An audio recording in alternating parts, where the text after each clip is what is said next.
Hi there folks, this is Richie Ross, and this will be my first video. And so, excuse me if I sound a little nervous. And also it's because what I'm about to tell you all is a theory that might definitely sound outrageous to about 90% of you.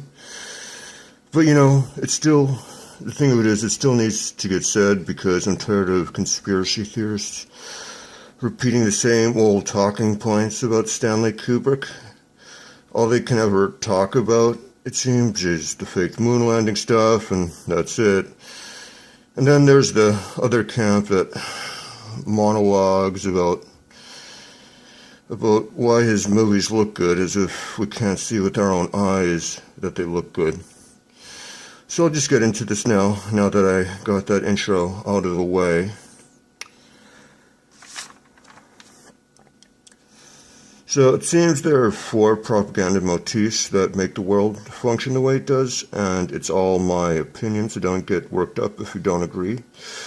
So there are 2 that are individuated and the same at the same time, which is the correlation between the promotion of death cult propaganda and the pushing of war propaganda in movies. So hardly anyone talks about this. Like, I don't hear people talking about Fight Club being death cult propaganda. People just see this entertaining. Like, people don't talk about movies like The Deer Hunter and Apocalypse Now and Goodfellas and Casino and Fargo and Pulp Fiction as being death cult propaganda. And movies like Full Metal Jacket and Eyes Wide Shut are no different.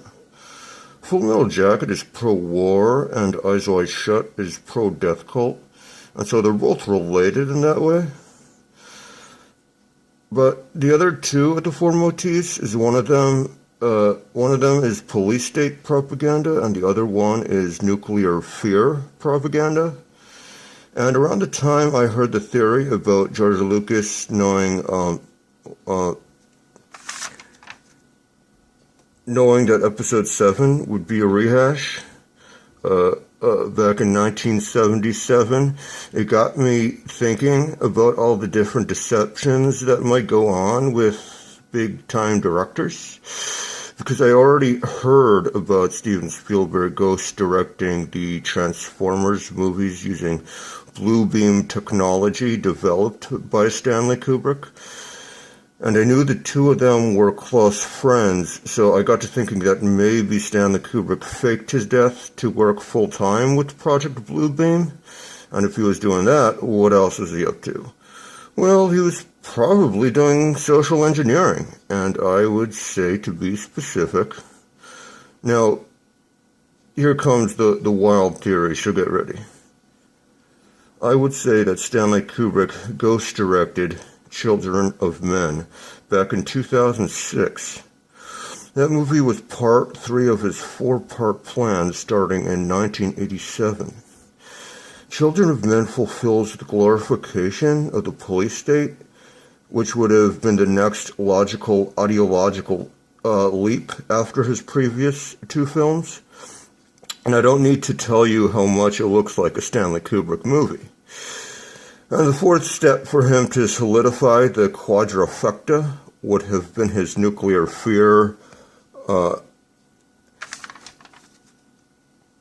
his nuclear fear propaganda film, which he directed the prototype for with Dr. Strangelove.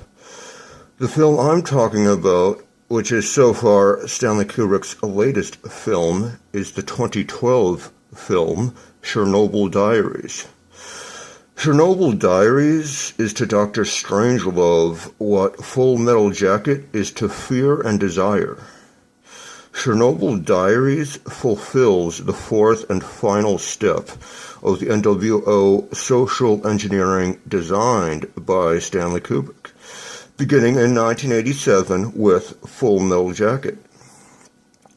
And I don't need to tell you how much Chernobyl Diaries looks like a Stanley Kubrick movie.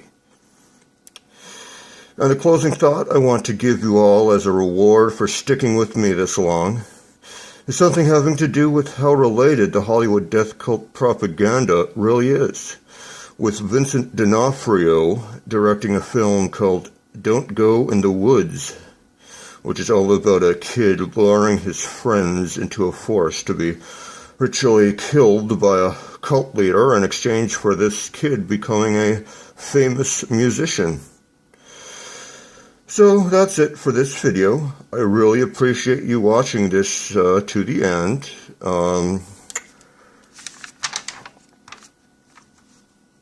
And if you enjoyed this video, feel free to like, comment, and subscribe.